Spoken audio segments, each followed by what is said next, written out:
मैं सबसे पहले पूज्य महाराज जी की आज 11वीं पुण्यतिथि है। इस अवसर पर उनके श्री चरणों में नमन करते हुए गोरक्षपीठ की ओर से, उससे संबद्ध संस्थाओं की ओर से उन्हें विनम्र श्रद्धांजलि अर्पित करता हूं। पूज्य महाराज जी का सानिध्य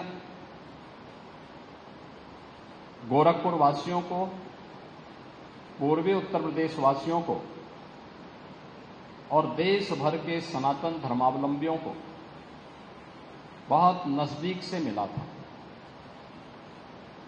पूरा जीवन ही उन्होंने देश और धर्म के लिए समर्पित किया था। देश और धर्म के प्रति उनका जो भाव था वह अपने पूज्य गुरुदेव योग पुरुष ब्रह्मलीन महंत दिग्विजय नाथ जी महाराज के ही उन मूल्यों और आदर्शों को उन्होंने अपने जीवन में आत्मसात किया था, जिनके लिए महंत दिग्विजय नाथ जी महाराज ने यावत जीवन संघर्ष किया था। और उन्हीं मूल्यों और आदर्शों के लिए ये दोनों संत जीवन पर्यंत लगे रहे। याद करिए, जब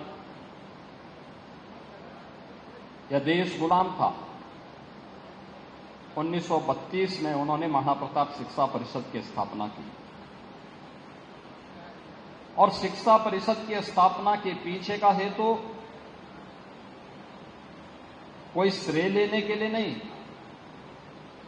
बल्कि महाराणा प्रताप जैसे वीर योद्धा को, जो देश और धर्म के लिए जिनका प्रथम योगदान है, स्वदेश और स्वधर्म के लिए बलिदान क्या होता है, यह प्रेरणा हर भारतवासी को महाराणा प्रताप से प्राप्त होती है।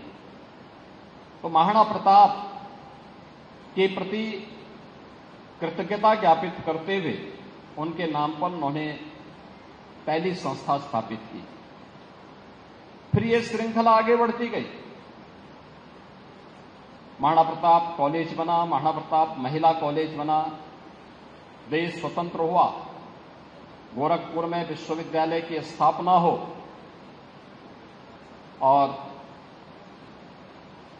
पहला विश्वविद्यालय गोरखपुर में स्थापित हो। इस भाव के साथ तत्कालीन जब सरकार ने कहा कि वे पैसा है नहीं, अभी देश आजाद हुआ है, जिस क्षेत्र के लोग उस समय की अनुसार उतनी प्रॉपर्टी उपलब्ध करवाएंगे, उस क्षेत्र में हम लोग विश्वविद्यालय बनाएंगे। तब कोई व्यक्ति सामने आया था, तो वह पूज्य महंत दिग्विजय नाथ जी महाराज सामने आए थे। और उन्होंने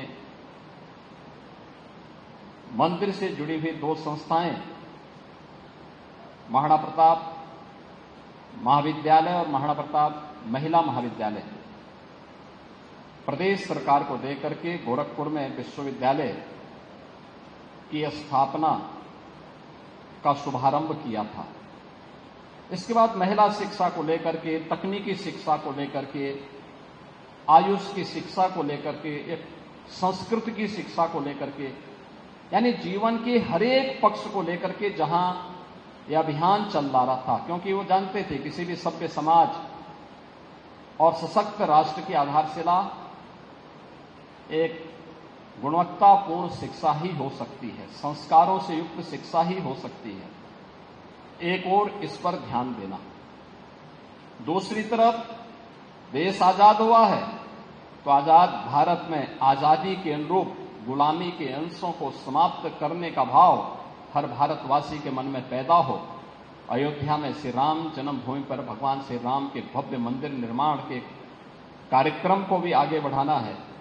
तो इसके लिए उस यज्ञ में भी महंत दिग्विजय नाथ जी ने जो शुभारंभ किया था, उस यज्ञ में मेरे पूज्य गुरुदेव महंत अवेद्यनाथ जी महाराज 1983 से लेकर के 1983 में जब विश्व हिंदू परिषद ने राम जन्मभूमि मुक्त यज्ञ समिति बनाई, तो 1983 से लेकर के जीवन पर्यंत यानी 2014 में जब तक उन्होंने उनका भौतिक शरीर था, राम जन्मभूमि मुक्त यज्ञ समिति के अध्यक्ष के रूप में उस अभियान को भी उन्होंने अपने जीवन का एक मंत्र बनाया था। समाज को तोड़ने की वाली ताकतें लगातार काम कर रही हैं, इससे भी वे चिंतित रहते थे और इसके लिए यावत जीवन सामाजिक समरसता के लिए कार्य करना है, छूआछूत और अस्पृश्यता के खिलाफ अभियान चलाना है, लगातार इन सभी के लिए कार्य करते रहे। जीवन का कोई ऐसा पक्ष नहीं था जो भारत के हित में हो, सनातन धर्म के हित में हो। और आचार्य द्वय महंत दिग्विजयनाथ जी महाराज और महंत अवैधनाथ जी महाराज का उसमें सक्रिय सहभागिता उस कार्यक्रम में न रही हो, ऐसा पक्ष देख पाना बहुत कठिन था। और उन स्थितियों में जब इस साप्ताहिक कार्यक्रम की श्रृंखला को आगे बढ़ाने की बात आती है, तो गोरक्षपीठ प्रतिवर्ष अपने इन पूज्य संतों के प्रति कृतज्ञता ज्ञापित करते हुए यहां पर साप्ताहिक कार्यक्रम आयोजित करती है। क्योंकि अगर हम सनातन धर्मावलंबी हैं तो रामायण में सनातन की जो परिभाषा कही गई है, वह जब हनुमान जी लंका में जाते हैं और मैनाक पर्वत उन्हें विश्राम करने के लिए अपने को समुद्र से ऊपर उठा करके खड़ा होता है कि आप इतनी लंबी छलांग लगा रहे हैं, एक अच्छे कार्य के लिए जा रहे हैं, कुछ देर विश्राम करिए। तो उस समय जो संवाद होता है तब सनातन धर्म की जो परिभाषा सामने आती है, तो एक ही बात कहते हैं कि कृते च प्रति कर्तव्यम एष धर्म सनातन। यानी अगर किसी ने हमारे प्रति कुछ किया है, किसी ने हमारे प्रति कुछ किया है, उसके प्रति किए जाने वाले किसी भी प्रकार की कृतज्ञता, यही वास्तव में सनातन धर्म का पहला संस्कार है। और हम सब सनातन धर्मावलंबी इसीलिए इस पक्ष में दुनिया के अंदर कहीं नहीं होता हो। इस आश्विन मास की कृष्ण पक्ष की प्रथम ये 15 तिथियां, ये कृष्ण पक्ष ही अपने पूर्वजों के प्रति श्रद्धा भाव के साथ हम उन्हें श्राद्ध तर्पण का कार्यक्रम करते हैं। एक तरफ पूर्वजों के प्रति कृतज्ञता ज्ञापित करने का कार्य, और यही कार्य हर सनातन धर्मावलंबी करता है।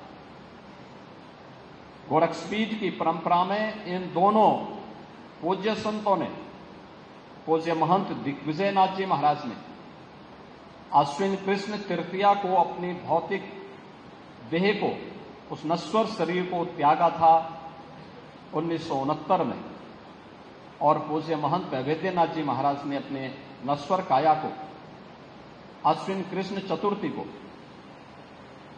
2014 में अपनी भौतिक काया से मुक्त होकर के वे परम धाम की ओर प्रस्थान किए थे।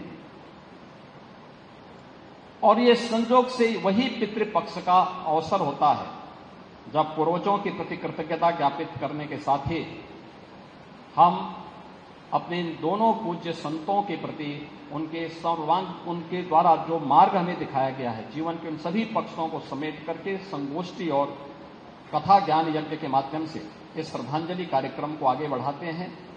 आज पूज्य महाराज जी की पुण्यतिथि है। कल युग पुरुष ब्रह्मलीन महंत दिग्विजयनाथ जी महाराज की पावन पुण्यतिथि थी। कल उनके प्रति श्रद्धांजलि व्यक्त की गई थी। आज पूज्य महाराज जी के प्रति कृतज्ञता ज्ञापित करते हुए हम श्रद्धांजलि के कार्यक्रम के साथ जुड़े हुए हैं। मैं इस अवसर पर गोरक्षपीठ और गोरखपुर वासियों की ओर से, अपने पूरी परंपरा की ओर से पूज्य महाराज जी के श्री चरणों में नमन करते हुए विनम्र श्रद्धांजलि अर्पित करता हूं। मैं धन्यवाद देता हूं आप लोगों को।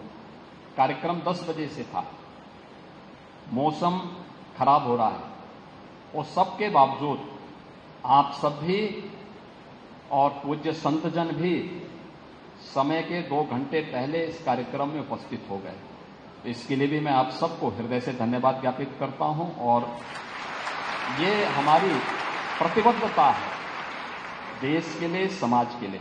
और पूज्य महाराज जी के प्रति विनम्रता पूर्वक अपनी श्रद्धांजलि अर्पित करते हुए अपनी वाणी को विराम देता हूं। आप सभी लोग इस कार्यक्रम में रहेंगे क्योंकि मुझे एक आवश्यक कार्यक्रम से जाना है और कार्यक्रम के बाद प्रसाद पाकर के सभी लोग जाएंगे। इसी विश्वास के साथ आप सबके प्रति मेरी मंगलमय शुभकामनाएं हैं। धन्यवाद।